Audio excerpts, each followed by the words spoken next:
Hello dear students and welcome to Atishree publications. कैसे हैं आप सभी बच्चे? आई होप सो कि आप सभी बच्चे बहुत अच्छे होंगे।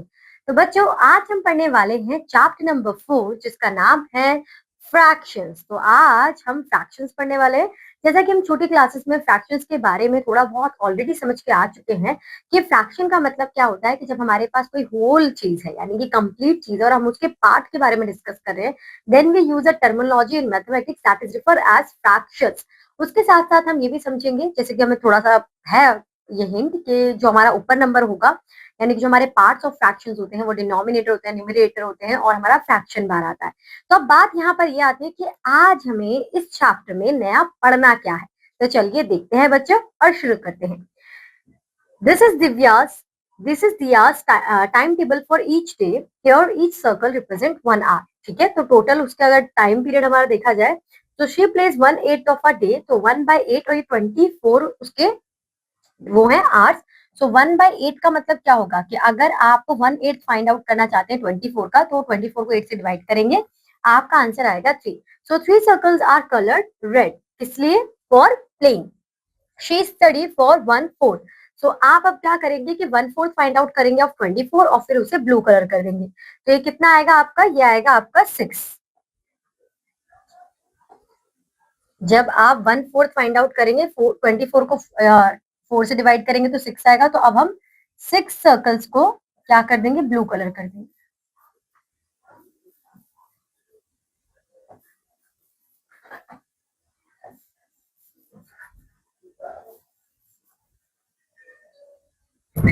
सिक्स। Then 1/3 green. तो 1/3 अगर आप 24 को 3 से डिवाइड करेंगे तो क्या आएगा? 8 आएगा। तो अब आप इस 8 को ग्रीन कलर कर देंगे।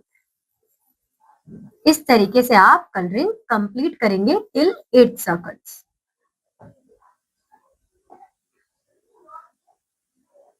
अब यहाँ पर बच्चों में क्या देखना है कि हमने ये समझा कि कैसे हमने फ्रैक्शन यानी कि जो दिया हुआ था और जो हमारे टोटल थे उसकी हेल्प से हमने पार्ट फाइंड आउट करे। यहाँ पर ऑरेंज करना है हमें for rest of. She does other activities for rest of the day. How many hours does she do other activities? 1 2 3 4 5 6 7 8। तो यहाँ तक तो ग्रीन कलर होता, तो 1 2 3 4 5 6 7। तो 7 आवर्स दिया अदर एक्टिविटीज करती है, क्योंकि हर एक जो सर्कल है वो क्या रिप्रेजेंट कर रहा है? 1 आवर। तो 7 सर्कल्स हैं हमारे पास यानी कि 7 आवर्स अदर एक्टिविटीज है। Fraction as division. अब हम समझेंगे कि किस तरीके से हम फ्रैक्शन को एज अ डिवीजन ले सकते हैं। We know that division is equal sharing. If we distribute 10 toffees between two children equally, then each of them will get 10 divided by 2 is equal to 5. जो कि हमें पता है कि अगर 10 टॉफीज हैं, 5 बच्चों में, 2 बच्चों में हमें करनी है डिस्ट्रीब्यूट, तो 5 दोनों में इक्वली डिस्ट्रीब्यूट हो जाएगी। If 6 toffees are distributed among 2 children, तो 6 divided by 2, 3 टॉफीज दोनों को मिल जाएंगी। इस तरीके से आप अपनी कैलकुलेशन करते हैं कि 1 toffee is distributed between 2 children equally, then अब ईच ऑफ देम, सो 1 को इक्वली डिस्ट्रीब्यूट करना है अमंग 2। तो आप इसे किस तरीके से सॉल्व करेंगे? या फिर आप ऐसा कर दीजिए कि 2 है आपका, अगर आप इसे सिंप्लीफाई करेंगे तो 1/2 आपका आंसर आ जाएगा। Similarly 3 biscuits are distributed between 2 children, so 3 divided by 2 आप इसे कैसे लिखेंगे? 3/2। इस तरीके से आप इसे लिख सकते हैं। Observe the following examples. 12 divided by 3, तो आप जो पहला नंबर है उसे न्यूमरेटर बना दीजिए और जो दूसरा नंबर है उसे 3 यानी कि डिनोमिनेटर बना दीजिए। 12 डिवाइडेड बाय 3। 16 डिवाइडेड बाय 7, तो पहला आपका बनेगा न्यूमरेटर, दूसरा आपका बनेगा डिनोमिनेटर। तो इस तरीके से आप इन्हें लिख सकते हैं कि अपने फ्रैक्शंस को हमने जो डिविजन उन्हें कैसे देखा, हमने फ्रैक्शन की फॉर्म में देख लिया और जो फ्रैक्शन उन्हें कैसे देख लिया? डिवीजन की फॉर्म में देख लिया। We see that a fraction can be expressed as a division and conversely a division can be expressed as a fraction. To express a division as a fraction, write the dividend as the numerator and the divisor as the denominator, जो कि हमने already देखा हुआ है। To express a fraction as a division, write the numerator as the dividend and the denominator as the divisor. Now we have mixed numbers and improper fractions. तो improper fractions हमारे क्या होते हैं कि जब हमारा जो न्यूमरेटर होता है वो डिनोमिनेटर के कंपैरिजन में बड़ा होता है और उसी से हमारी फॉर्मेशन होती है मिक्स फ्रैक्शन की। A combination of a whole number and a proper fraction it's called a mix fraction. आप इसे सिंप्लीफाई जब करेंगे तो ये बन जाएगा एक improper fraction. A fraction whose numerator is greater than or equal to its denominator is called an improper fraction. 4/3, देखिए 4 बड़ा है, 8/5 दोनों में से कौन बड़ा है? 8। जब न्यूमरेटर बड़ा होता है और डिनोमिनेटर छोटा होता है तो वो बन जाता है आपका इम्प्रॉपर फ्रैक्शन।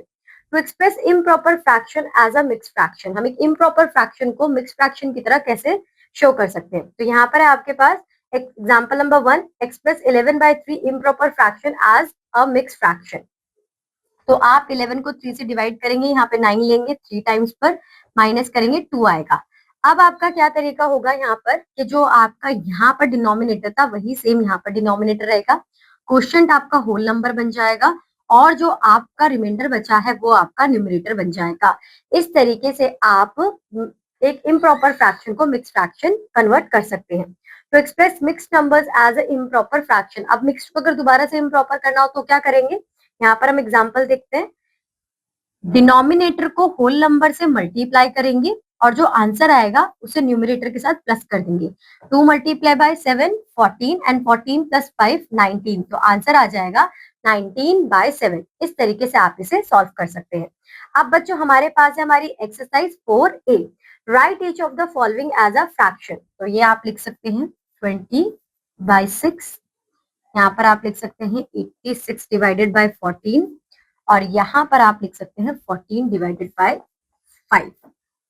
आगे चलते हैं, question number 2, write each of the following as a division. तो ये हो जाएगा आपका 14 divided by 8, 55 divided by 9, 25 divided by 12 and 110 divided by 30।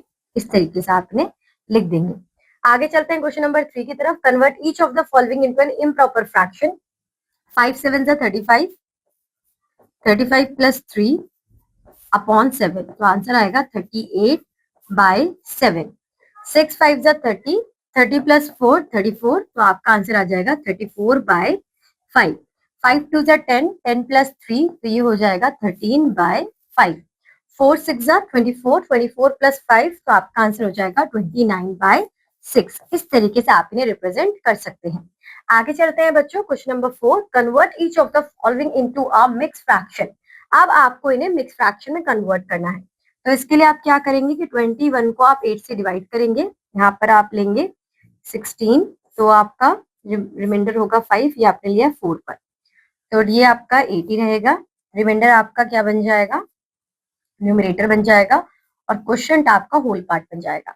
तो इस तरीके से आप सॉल्व कर सकते हैं। यहाँ पर अगर आप लेंगे तो 9, अब 35 से छोटा क्या आता है? 27, तो आपने लिया होगा 3 पर वो, और यहाँ पर जब जाएगा तो ये हो जाएगा 8। तो इस तरीके से आप इन्हें रिप्रेजेंट कर सकते हैं। आगे चलते हैं, और अब हमारे पास है इक्विवेलेंट फ्रैक्शंस। इक्विवेलेंट फ्रैक्शन का मतलब होता है कि जब हम इन्हें सिंप्लीफाई करेंगे तो हमारे पास एक सेम वैल्यू ही आएगी। फॉर एग्जाम्पल 2/6 को अगर मैं सिंप्लीफाई करूँ तो 1/3 आएगा।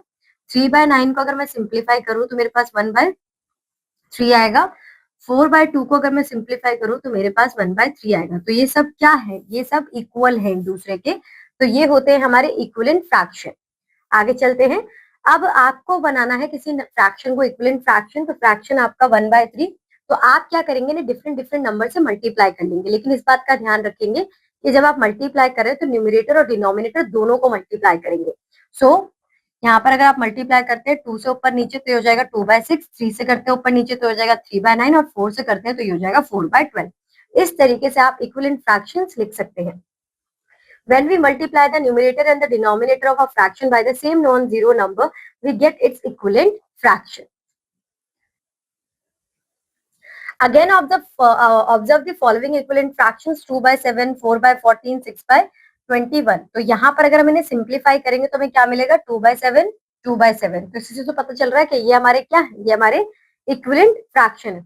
We see that when the numerator and the denominator of a fraction are divided by the same non-zero number, we get its equivalent fraction. Example number 1, right 3 equivalent fraction of 3/4। तो आप कोई भी 3 number ले लीजिए, 2 ले लीजिए, 3 ले लीजिए, 4 ले लीजिए और ऊपर नीचे मल्टीप्लाई कर दीजिए, तो ये हो जाएगा 6/8, 9/12 and 12/16। Next example number 2, find N equivalent fraction of 3/5 with denominator 15। तो यहाँ पर डिनोमिनेटर 15 बोला तो 5 को किससे मल्टीप्लाई करेंगे? 15 बन जाए 3 से। अगर डिनोमिनेटर को मल्टीप्लाई करेंगे तो न्यूमरेटर को भी करेंगे, 3 3 जा 9, 5 3 जा 15, सो 9/15 आपका आंसर यहाँ पर आ जाएगा। आगे चलते हैं, example number 3, find N equivalent fraction of 2/5 with denominator 8। तो यहाँ पर अब 5 है तो डिनोमिनेटर 8 आपका नहीं बन सकता, न्यूमरेटर होता तो वो पॉसिबल था, तो यहाँ पे न्यूमरेटर ही है, आप इसे ठीक कर लीजिएगा बच्चों। अब यहाँ पर आप 2 को 4 से मल्टीप्लाई करें तो ऑब्वियसली बात है कि 5 को भी करेंगे, ऊपर नीचे 4 से मल्टीप्लाई कर देंगे, 8/20 आपका आंसर आ जाएगा। An important property of equivalent fractions, consider the following two equivalent fractions 3/5 and 12/20। तो यहाँ पर हम क्या देखेंगे, multiplying the numerator of 3/5 by the denominator of 12/20 we get 3 multiply by 20 60, यानी कि क्रॉस मल्टीप्लाई करने पर आपको सेम आंसर मिलते हैं, 20 multiply by 3 60 and 5 multiply by 12 60। Hence, if two fractions are equivalent, the product of numerator of the first and the denominator of the second is equal to the product of numerator of second and the denominator of first. Thus, the two fractions are equivalent if the cross products are equal। यानी कि उन दोनों के अगर जो products हमने यानी cross multiply करके जो हमारे प्रोडक्ट्स हैं वो एक दूसरे के इक्वल है, तो इसका मतलब क्या है कि वो दोनों इक्विवेलेंट फ्रैक्शंस हैं। अब यहाँ पर आर 4/5 एंड 16/18 इक्विवेलेंट फ्रैक्शंस, आप इन्हें क्रॉस मल्टीप्लाई करके देखेंगे, यहाँ पर आ रहा है 72, यहाँ पर आ रहा है 80, तो इसका मतलब ये नहीं है, अगर दोनों इक्वल आते तो हम ऐसा कह सकते थे। फिर एग्जांपल नंबर 2, तो 2 को 15 से मल्टीप्लाई करें और 3 को 10 से मल्टीप्लाई करें तो दोनों हमें क्या मिल रहा है 30, it means 2/3 and 10/15 both are equivalent fractions. अब बच्चों हमारे पास है हमारी नेक्स्ट एक्सरसाइज 4B, तो चलिए देखते हैं यहाँ पर हमें क्या करना है। Right the 3 equivalent fractions of each of the following, 3 बोले हैं तो यहाँ पर हम एक बार 2 से मल्टीप्लाई करेंगे, एक बार 3 से और एक बार 4 से। तो जब हम 2 से मल्टीप्लाई करेंगे तो ये हो जाएगा आपका 10/12, यहाँ पर हो जाएगा 15, 3 6 20 18 एंड 4 5 20, 6 4 24, ये हो जाएंगे आपके आंसर। इसी तरीके से आप इन्हें सॉल्व कर सकते हैं। यहाँ पर डी पार्ट को अगर हम सॉल्व करें तो ये हो जाएगा आपका 2/8, 3/12 एंड 4/16। इस तरीके से आप इन्हें सॉल्व कर सकते हैं। आगे चलते हैं क्वेश्चन नंबर 2 की तरफ। Filling the missing numerators to make the statement true. 4 के टेबल में 24 कब आता है 6 पर, तो 3 6 18 आप कर देंगे, ठीक है। 3 के टेबल में 15 कब आता है 5 पर, तो 1 को 5 से मल्टीप्लाई करेंगे तो यहाँ पर 5 कर देंगे।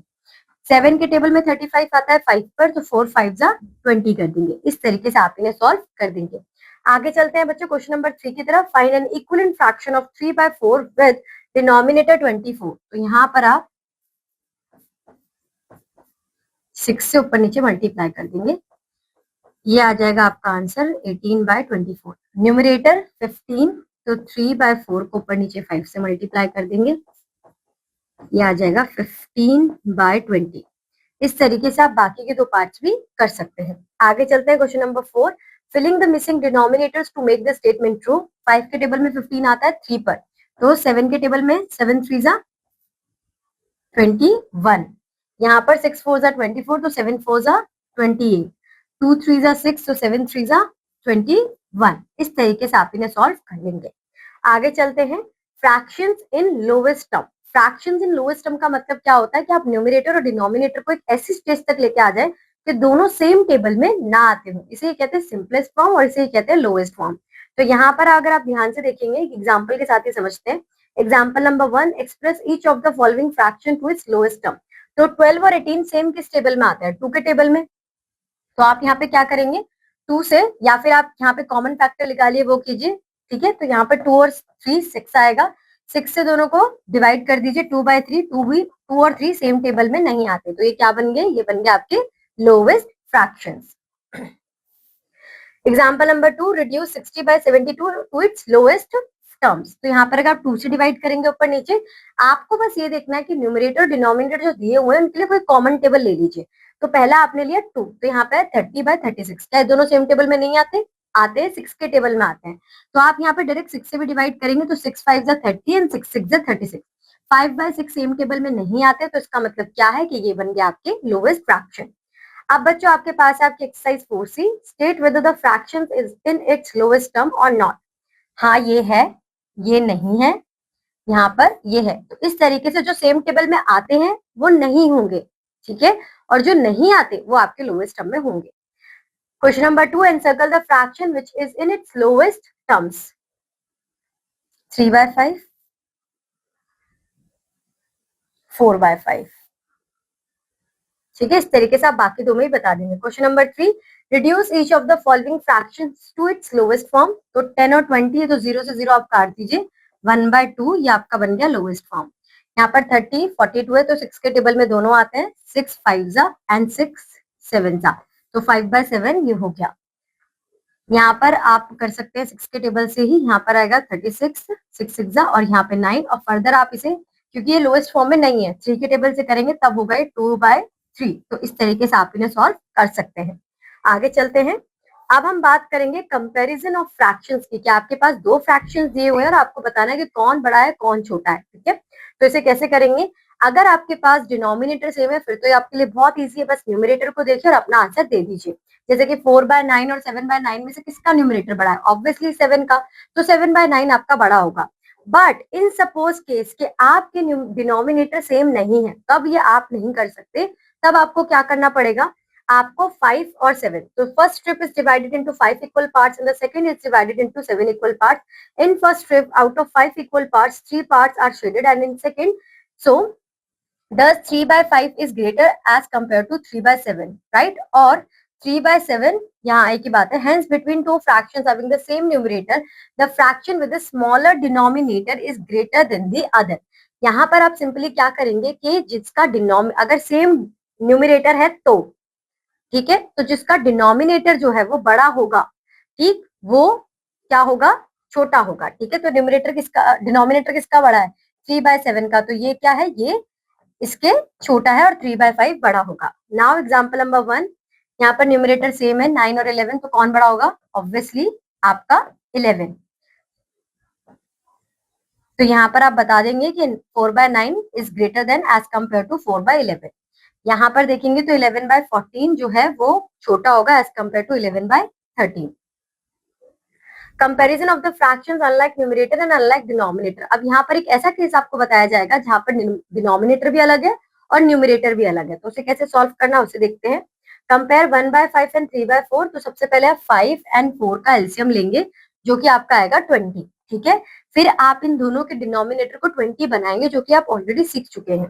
तो 5 के डिनोमिनेटर को हम 20 कैसे बना सकते हैं, 4 से मल्टीप्लाई कर तो ऊपर नीचे 4 से मल्टीप्लाई करेंगे, 4/20 आपका आंसर आ जाएगा।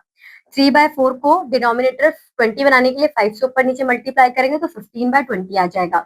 सेम डिनोमिनेटर आपके पास हो चुके हैं तो अब आप आराम से कैलकुलेट कर सकते हैं और बता सकते हैं कंपैरिजन में कि कौन बड़ा है, तो 15/20 आपका बड़ा होगा। ठीक है, इस तरीके से आप कैलकुलेट कर सकते हैं। अनदर मेथड की बात करें, two fractions can also be compared by using the method of cross multiplication. आप क्रॉस मल्टीप्लाई करेंगे, यहाँ पर आएगा 21 एंड यहाँ पर आएगा 55, तो 55 आपका बड़ा है, इट मीन्स 11 मल्टीप्लाई बाय 55, तो 5/7 आपका बड़ा है एज कंपेयर टू 3/11। ठीक है, न्यूमरेटर के बेसिस पे डिसाइड कर रहे हैं, तो न्यूमरेटर पे यहाँ पे 3, तो 21 और यहाँ पर 11 मल्टीप्लाई बाय 7 5 किया तो 55। अब आ जाते हैं हम एक्सरसाइज 4D पर, which is greater in each of the following pairs of fractions. तो यहाँ पर अगर हम देखें इनके डिनोमिनेटर भी अलग है तो हमें क्या करना होगा, एलसीएम ले सकते हैं हम, या फिर हम क्रॉस मल्टीप्लाई करके भी कैलकुलेट कर सकते हैं। 5 7 35 एंड 4 9 36। अब आप यहाँ पर हमें बता देंगे कि इनमें से कौन बड़ा है। ठीक है, तो यहाँ पर आपका जो बड़ा होगा वो होगा 7/9। अब हम यहाँ पे क्या देखेंगे कि 36 हमारा बड़ा है, तो it means 4/5 is greater than as compare to 7/9। यहाँ पर देखते हैं, यहाँ पर अगर हम 7 को 10 से मल्टीप्लाई करेंगे तो 70 आएगा और 15 को 9 से करते हैं तो 5 9 4 9 1 9 एंड 9 प्लस 8 135। तो इट मीन्स कि आपका 9/10 बड़ा है एज कम्पेयर टू 7/15। इस तरीके से आप इन्हें कैलकुलेट कर लेंगे। आगे चलते हैं क्वेश्चन नंबर 2 की तरफ। Filling the blanks boxes by putting greater और smaller in each of the following to make the statement true. तो यहाँ पर आपका 7/20 बड़ा होगा क्योंकि डिनोमिनेटर सेम है। यहाँ पर आप अगर आपके न्यूमरेटर सेम है तो जिसका डिनोमिनेटर छोटा होता है वो बड़ा होता है, तो 4/15 बड़ा होगा। ठीक है, यहाँ पर आपका 10/13 बड़ा होगा। तो इस तरीके से आप इन्हें बता सकते हैं। आगे चलते हैं क्वेश्चन नंबर 3 की तरफ। Which is smaller in each of the following pairs of fractions, कौन इनमें से छोटा है? तो यहाँ पर आप क्रॉस मल्टीप्लाई करके बता सकते हैं या फिर एलसीएम लेके भी बता सकते हैं। ठीक है, 21 और ये होगा 9 4 36, तो 4/21 आपका बड़ा है, तो इट मीन्स 1/9 छोटा है। ठीक है, आप इस तरीके से बता सकते हैं कि 1/9 यहाँ पर छोटा है। फिर यहाँ पर आप लेंगे 32 को 3 से मल्टीप्लाई करेंगे तो 3 2 6 एंड 3 3 9। यहाँ पर आप मल्टीप्लाई करेंगे तो ऑब्वियसली बड़ा नंबर ही आएगा, तो 3/16 आपका छोटा है। तो इस तरीके से आप यहाँ पर अपने आंसर बता सकते हैं। Now question number 4, filling the blanks by putting greater और स्मॉलर और equal in each of the following to make the statement true, कि इन दोनों में से बड़ा, तो ये 8 है ऑलरेडी। ठीक है, तो अगर आप इसे ऊपर नीचे मल्टीप्लाई कर देते हैं तो आपका जो एलसीएम आएगा वो सेम आ जाएगा, क्योंकि अगर 8 और 40 का एलसीएम लेंगे तो आपका आंसर 40 आएगा। तो ये होगा 15/40। अब 15/40 बड़ा है, 5/40 बड़ा, ऑब्वियसली 15/40, तो आप इसको बड़ा बता देंगे। यहाँ पर 28 आएगा, तो ऊपर नीचे अगर हम 4 से मल्टीप्लाई करें और यहाँ पर करें 7 से, तो ये होगा 7 1 28, तो ऑब्वियसली ये आपका बड़ा होगा कंपैरिजन टू दिस। यहाँ पर आपका 11/12 बड़ा है क्योंकि डिनोमिनेटर आपके सेम है। इस तरीके से आप इन क्वेश्चंस के आंसर दे सकते हैं। अब हम बात करेंगे addition and subtraction of fractions with unlike denominators, कि कैसे हमें उन्हें ऐड ऑन करना है विद अनलाइक डिनोमिनेटर्स। सो अब उससे पहले हम देख लेते हैं कि लाइक के साथ कैसे करना है। 4/7 1/7, तो डायरेक्ट हम प्लस कर देंगे ओनली न्यूमरेटर को और डिनोमिनेटर को कॉमन ले लेंगे। यहाँ पर अगर माइनस करना है तो सेम डिनोमिनेटर को कॉमन ले लेंगे, न्यूमरेटर को सिंपल सब्ट्रैक्ट कर देंगे। 8 - 3, तो आपका हो जाएगा 5/11। बट अगर आपके जो डिनोमिनेटर्स है वो अलग अलग है, तो हम क्या करेंगे कि इनका डिनोमिनेटर पहले सेम करेंगे। 12 और 6 का जब आप एलसीएम लेंगे तो क्या आएगा, आपका आंसर आएगा 12। फिर फर्दर आप क्या करेंगे, आप ऊपर नीचे 2 से मल्टीप्लाई कर देंगे, तो 5/6 को 2 से ऊपर नीचे मल्टीप्लाई करेंगे तो क्या होगा 10/12, क्योंकि तो ऑलरेडी 12 है तो इसे मल्टीप्लाई करने की जरूरत नहीं है। 1 + 10 11 आ जाएगा, 12 हम कॉमन ले लेंगे, यानी कि एलसीएम लेके पहले डिनोमिनेटर को कॉमन करेंगे और फिर सिंपल ऐड कर लेंगे। आगे चलते हैं एग्जाम्पल नंबर 2 पर। 2/5 1/4 एंड 3/20, तो इन तीनों का एलसीएम लेंगे और एलसीएम लेने के बाद आपका आंसर क्या आएगा 20।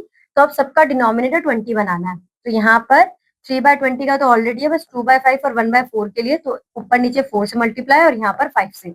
8/20 5/20, अब इन्हें प्लस कर लेंगे, तो 8 + 5 13, 13 + 3 16 एंड 20 कॉमन, तो ये 4/5 आपका सिंप्लीफाई करने के बाद आंसर आ जाएगा।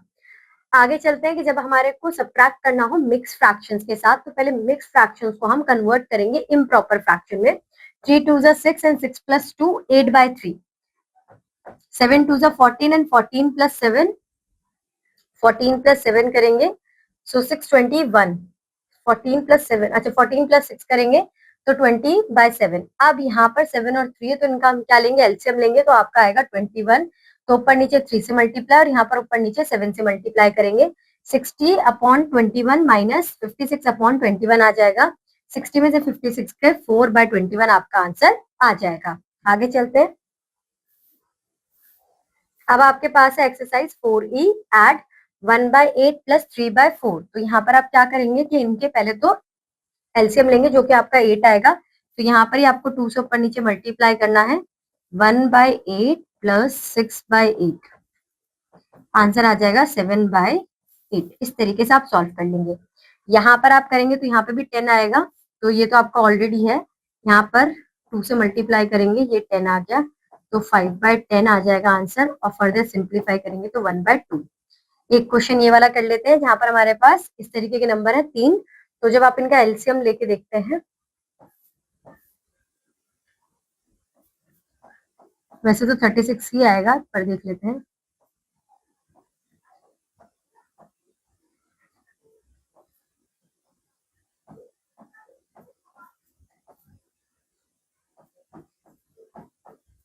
फिर 2 लेंगे और फिर 3 लेंगे। 3 3 = 9, 9 2 = 18, 18 2 = वेट, कुछ गलत कर दिया।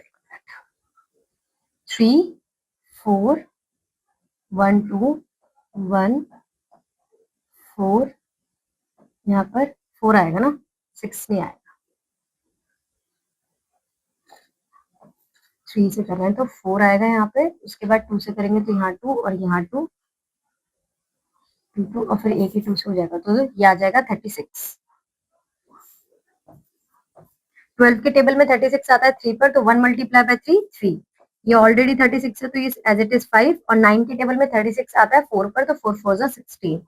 अब आप इन्हें प्लस कर लेंगे, 36, 5 प्लस 3 8 एंड 8 प्लस 16 आपका हो जाएगा 24। तो ये 24/36 आपका आंसर आ जाएगा। अब एक क्वेश्चन देखते हैं हम मिक्स फ्रैक्शन का। यहाँ पर इसे पहले सिंप्लीफाई करते हैं। 5 2 10, 10 प्लस 3 तो 13/5, ये होगा 31/10, और ये होगा 4 1 4 प्लस 7/4। एलसीएम ले लेते हैं इनका।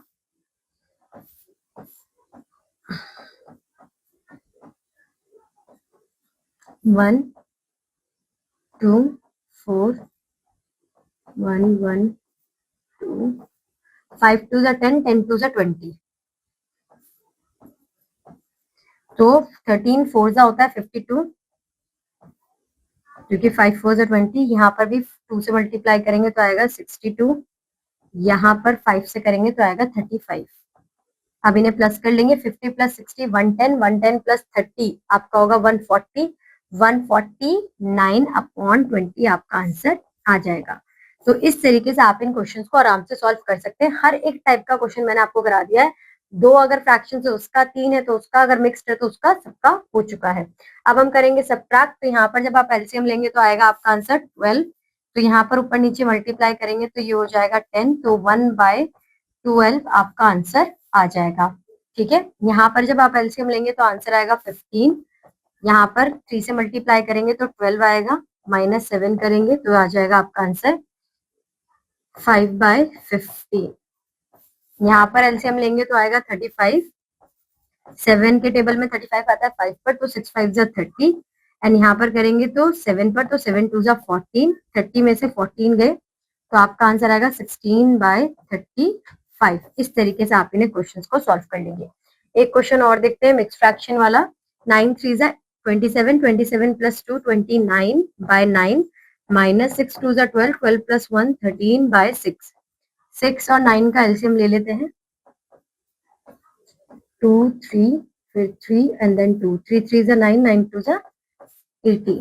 तो यहाँ पर आप 29 को 2 से मल्टीप्लाई करेंगे, 2 9 18, 1 2 2 4 प्लस 1 5, ये आपका 6 3 तो 3 3 9 एंड माइनस करेंगे, 18 में से 9 गया 9, 4 में से 3 गया 1, 19/18 आपका आंसर आ जाएगा। तो इस तरीके से आप इन्हें सॉल्व कर लेंगे। आगे चलते हैं बच्चों पार्ट 3 की तरफ। Answer the following question, find the difference of this. तो यहाँ पर मैं आपको सिंप्लीफाई करके दिखा रही हूँ, सॉल्व आप ही करेंगे क्योंकि हर एक टाइप का क्वेश्चन हम ऑलरेडी कर चुके हैं। 4 1 5/4 आएगा आपका यहाँ पर आ जाएगा 3/4, और जब आप इसे सॉल्व करेंगे तो आ जाएगा 2/4।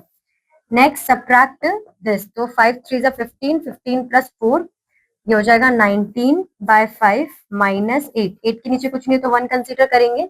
एलसीएम लेंगे तो ऑब्वियसली 5 ही आएगा, यहाँ 19 है, 5 के टेबल में 1 ऊपर नीचे 5 से मल्टीप्लाई करेंगे तो 8 5 40। इसे सब्ट्रैक्ट कर आप यहाँ पर आंसर लिख देंगे तो आएगा 21/5 -21/5।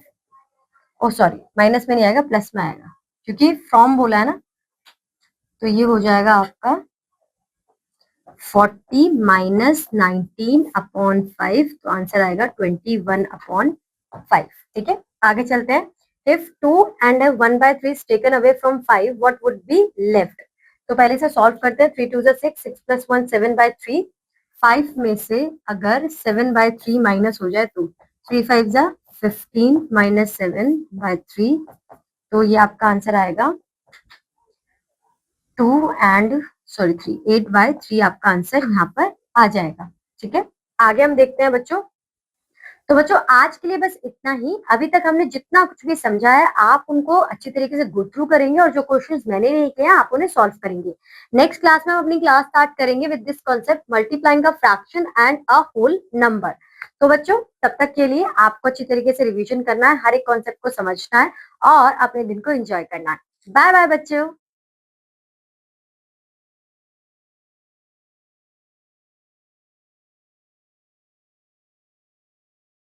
Hello dear students and